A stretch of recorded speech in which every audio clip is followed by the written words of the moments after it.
Sarah Chen's tiny hands were the joke of Pearl Harbor Naval Base. Big, strong mechanics laughed at her delicate fingers daily. But when America's most advanced nuclear submarine broke down in an impossible-to-reach space, those same useless baby hands became the only hope to save a critical mission. Before watching full story, comment below from where are you watching. Also like and subscribe for more stories. Sarah Chen was 22 years old and worked as a junior mechanic at Pearl Harbor Naval Base in Hawaii. She was very small, standing only 5 feet 2 inches tall, and had remarkably tiny hands that looked almost like a child's hands. Every day, she worked alongside big, strong men who constantly made fun of her small size and delicate appearance.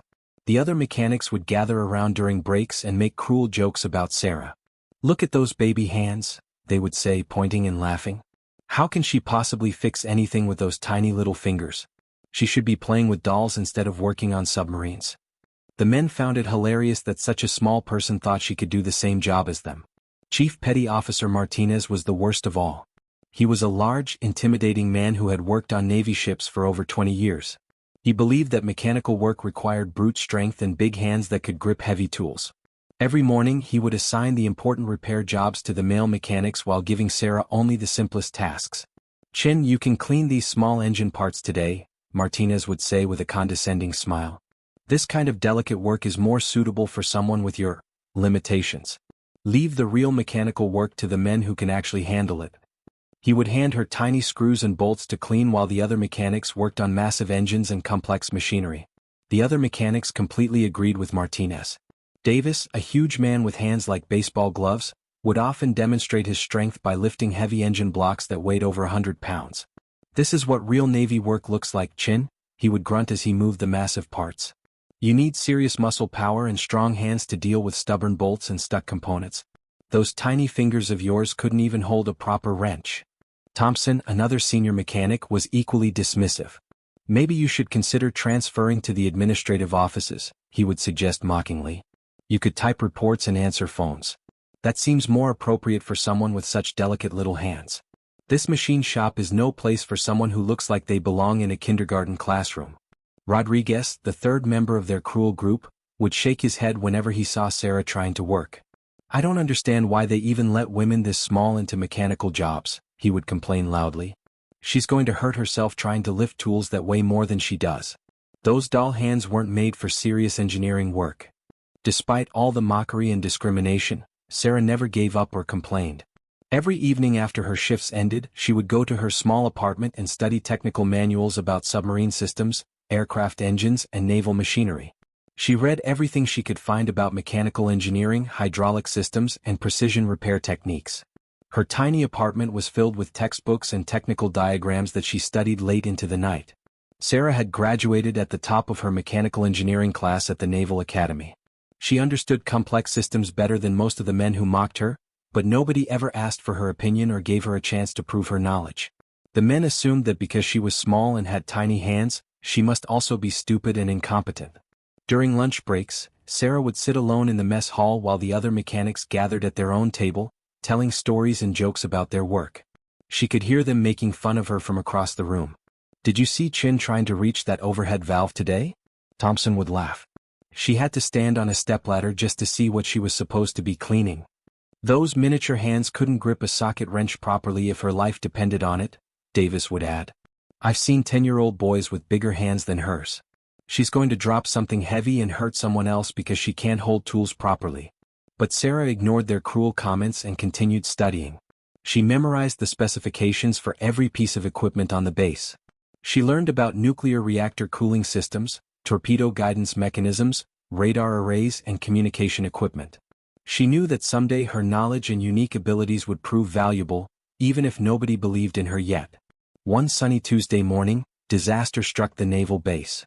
The USS Phoenix, the Navy's most advanced Virginia-class attack submarine, experienced a catastrophic mechanical failure while preparing for a critical intelligence-gathering mission in the South China Sea. The submarine was scheduled to depart in exactly 72 hours for a top-secret operation that could not be delayed or postponed. Commander Helen Brooks, a stern woman in her 50s who had commanded submarines for over 15 years, was called to the scene immediately. She arrived at the dry dock where the Phoenix sat, surrounded by concerned engineers and technicians. Lieutenant Parker, the submarine's chief engineering officer, met her with a grim expression on his face. "Commander, we have a serious problem," Parker reported. "The primary coolant circulation pump in the nuclear reactor has suffered a complete mechanical failure. The drive shaft coupling that connects the pump motor to the circulation impeller has snapped completely in half. Without this coupling, the coolant cannot circulate through the reactor core, which means the submarine cannot operate safely." Commander Brooks understood the severity of the situation immediately. Nuclear submarines require constant coolant circulation to prevent the reactor core from overheating. Without a functioning coolant pump, the Phoenix was essentially a very expensive piece of metal that couldn't leave the dock. "How long will it take to fix?" she asked. "That's the problem, ma'am," Parker replied nervously. "The broken coupling is located deep inside the reactor housing, in an extremely confined space. The access opening is only about 4 inches wide and 12 inches deep. It's surrounded by other critical components that cannot be removed or disturbed. We need to reach in through this tiny opening and somehow replace the coupling without damaging anything else." Commander Brooks called an emergency meeting with every senior engineer and master mechanic on the base. Within an hour, the submarine's engine room was crowded with the Navy's most experienced technical experts, all studying blueprints and discussing potential solutions. The broken coupling was clearly visible on their technical diagrams, but reaching it would be nearly impossible. Chief Martinez examined the narrow access opening with a flashlight. "I can barely fit my arm in here up to the elbow," he admitted. "My hands are way too big to maneuver around all these pipes and wires. I can touch the broken coupling with my fingertips, but I can't get enough grip to remove it." Davis tried next, but his massive hands wouldn't even fit through the opening properly. "It's hopeless," he declared after struggling for 30 minutes. "My fingers are too thick to work in such a cramped space. I keep bumping into other components and can't get the right angle to grab the broken part." Watson, the most senior engineer on the base with over 30 years of experience, spent 2 hours attempting the repair.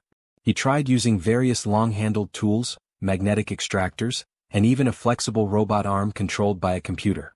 Nothing worked.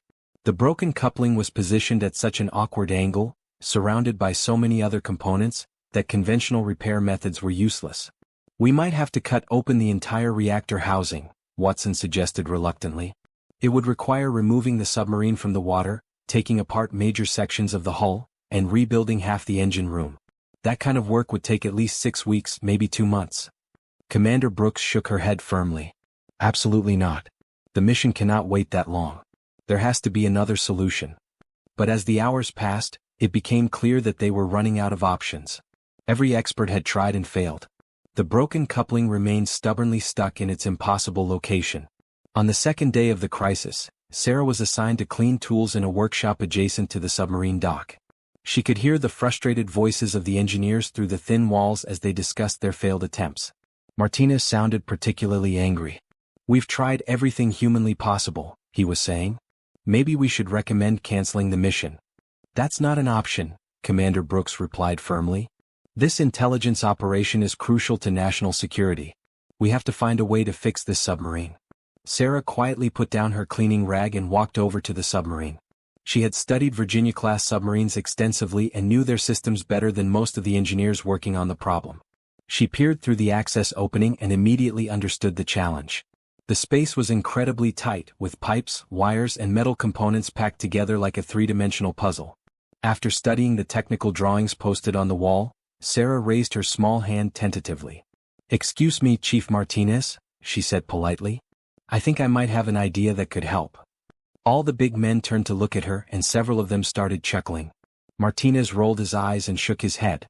"Chin, this is extremely serious work that requires advanced technical expertise. We don't have time for amateur suggestions. Why don't you go back to cleaning tools and let the real engineers handle this crisis?" But Commander Brooks, desperate for any new ideas, stepped forward. "What did you have in mind, Petty Officer Chin?" she asked. Sarah pointed to the narrow access opening. "Ma'am, I've been studying the technical specifications for this exact coupling system. The broken part doesn't actually require a lot of physical strength to remove. It's held in place by 3 small bolts that just need to be unscrewed counterclockwise. The main problem is that the space is too confined for normal-sized hands to work effectively." She held up her tiny hands for everyone to see. "My hands and arms are small enough to fit through that opening easily. I can reach the coupling, work around all the surrounding components and perform the repair from the inside. I've memorized the procedure from the technical manuals. The men burst into loud laughter. Thompson slapped his knee and pointed at Sarah's delicate fingers. Those little baby hands are going to fix what our best engineers couldn't? You've got to be kidding. This isn't arts and crafts class, Chin. We're dealing with precision nuclear submarine components that cost more than your yearly salary. Davis shook his head in disbelief. Even if you could somehow fit in there, you don't have the hand strength to remove seized bolts or manipulate heavy metal parts. You'd probably drop the coupling and cause even more damage. We need real mechanical power, not tiny fingers that look like they belong on a doll. Rodriguez joined in the mockery. Maybe we should get some children from the local elementary school. If small hands are what we need, we might as well ask some kindergarten students to help us fix our nuclear submarines. This is ridiculous. But Commander Brooks had run out of alternatives. Every conventional approach had failed and time was running short. Chief Martinez, let her attempt the repair, she ordered. We have nothing to lose at this point. Martinez protested loudly. Commander, with all due respect, this is not a job for someone with her limitations. She'll probably get stuck in there or worse, damage critical reactor components. I cannot recommend putting our most advanced submarine at risk for what amounts to an experiment with an inexperienced junior mechanic. I'm not asking for your recommendation, Chief, Commander Brooks replied firmly. I'm giving you a direct order. Clear the area and let Petty Officer Chen attempt the repair. If she fails, we'll proceed with your plan to dismantle the reactor housing. Sarah put on safety gloves and protective eyewear, then carefully studied the access opening one more time. She had visualized this exact procedure hundreds of times while reading technical manuals. She knew the location of every bolt, wire, and component inside that cramped space. Slowly and carefully, Sarah inserted her small arm through the narrow opening.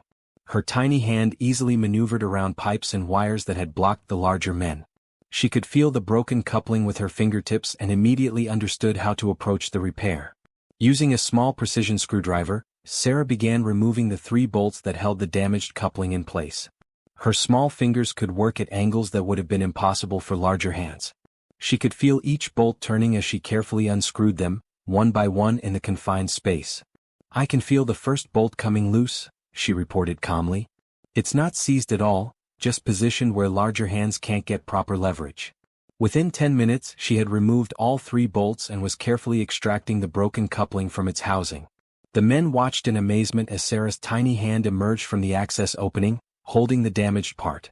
The coupling had indeed snapped exactly as the technical diagrams had indicated. Sarah examined it carefully and confirmed that a replacement part would fit perfectly in the same location. I need the new coupling and my precision screwdriver set, Sarah requested. Watson quickly handed her the replacement part, still looking shocked that she had succeeded where he had failed. Sarah studied the new coupling briefly, then inserted her arm back into the tight space. Installing the new part proved even more challenging than removing the old one. Sarah had to carefully position the coupling at the exact right angle, align it with the pump shaft and motor connection, then insert and tighten 3 small bolts in a space where she couldn't see what she was doing. Everything had to be done by feel alone, using just her fingertips to guide the installation. Her small hands moved with remarkable precision inside the cramped space. She could feel each component and wire, navigating around obstacles that had defeated the larger mechanics. The new coupling slid into place perfectly, and Sarah began carefully threading the first bolt into its mounting hole. The coupling is properly aligned, she reported. I'm tightening the mounting bolts now. Her tiny fingers worked steadily, turning each bolt with careful pressure to ensure proper torque without over-tightening. The precision work required delicate touch rather than brute strength. After 45 minutes of meticulous work, Sarah withdrew her arm from the access opening and announced, "The repair is complete. The new coupling is securely installed and properly aligned with both the pump motor and the circulation impeller." Watson immediately ran a series of diagnostic tests on the coolant circulation system. The computer display showed normal pressure readings and proper pump operation. "All systems are functioning within normal parameters," he reported with amazement in his voice. "The repair is successful." Commander Brooks activated the coolant pump for a full operational test. The system ran smoothly and quietly, with all temperature and pressure readings in the optimal range. "Outstanding work, Petty Officer Chin," she said, shaking Sarah's small hand with genuine respect. "You've saved the mission and possibly prevented an international crisis." All the men who had mocked Sarah now stood in stunned silence. Martinez's face turned red with embarrassment as he realized how wrong he had been about her capabilities. "Chen, I owe you a sincere apology," he admitted reluctantly. "I was completely wrong about your abilities and value to this team. Your technical knowledge and unique physical attributes saved the day when all our conventional approaches failed." Davis nodded in agreement, looking ashamed of his previous behavior. "I never thought I'd say this, but those tiny hands of yours are exactly what we needed. I couldn't have done that repair with 10 times your strength. Sometimes precision and finesse matter more than raw power." Thompson and Rodriguez also apologized for their cruel treatment. "We judged you based on appearance instead of ability," Thompson said. "That was unprofessional and unfair. You've proven that every person brings unique capabilities that might be exactly what's needed in unexpected situations." Word of Sarah's remarkable achievement spread quickly throughout the naval base. Within hours, everyone knew the story of how the tiny-handed mechanic had solved a critical problem that stumped the Navy's best engineers. Sarah became known as the specialist who could reach impossible places and perform repairs that defeated larger, stronger people. Commander Brooks immediately recommended Sarah for promotion and commendation. "This young woman represents the best of naval engineering," she wrote in her report. Her technical expertise, combined with her unique physical capabilities, enabled her to complete a mission-critical repair that saved a vital intelligence operation. She should be recognized as an exceptional example of how diversity and individual differences strengthen our naval capabilities. From that day forward, Sarah was treated with complete respect and given challenging, important assignments. Martinez personally apologized again and began consulting her on complex technical problems. "I learned a valuable lesson about not judging people's capabilities based on their appearance," he told her. "Your knowledge and skills are impressive, and your unique physical attributes are actually advantages in many situations." Sarah was assigned to a special team that handled precision repairs on sensitive equipment throughout the Pacific Fleet. Her tiny hands could access spaces that defeated conventional repair methods, making her invaluable for maintaining advanced naval systems. She traveled to ships and submarines across the region, solving mechanical problems that other technicians couldn't handle. The USS Phoenix successfully completed its intelligence mission, gathering crucial information that helped prevent an international conflict. The submarine's crew knew that their success depended entirely on Sarah's remarkable repair work, and they sent her a signed letter of appreciation from every sailor on board. Sarah never forgot the lesson she learned during those difficult early days at the naval base. Being different is not always a disadvantage. Sometimes the very characteristics that make us seem weak or unusual are exactly what the world needs to solve important problems. Her tiny hands, which everyone had thought were a liability, turned out to be her greatest professional asset. Years later, Sarah became a chief petty officer and eventually a commissioned engineering officer. She specialized in precision mechanical systems and trained other small-statured technicians to handle similar specialized repairs. She established new protocols for accessing confined spaces safely and developed innovative techniques for precision work in cramped environments. Sarah's story became a legend in the Navy, told to new recruits as an example of how individual differences should be celebrated rather than mocked. Her experience proved that every person possesses unique abilities that can be valuable in the right circumstances. The characteristics that make us different from others are often the very traits that enable us to make our most important contributions. The submarine repair that made Sarah famous also changed attitudes throughout the naval base. Commanders began looking more carefully at the diverse capabilities of their personnel, recognizing that unconventional solutions sometimes require unconventional people. Sarah's success opened doors for other small-statured technicians and demonstrated that physical diversity is a strength in technical fields. Sarah continued her naval career for 20 years, eventually retiring as a lieutenant commander with numerous commendations for technical excellence. She never forgot how it felt to be mocked and underestimated, and she made sure to encourage other young personnel who faced similar challenges. Her tiny hands had opened doors to big opportunities and proved that every person has special abilities that can change the world when given the right chance to shine.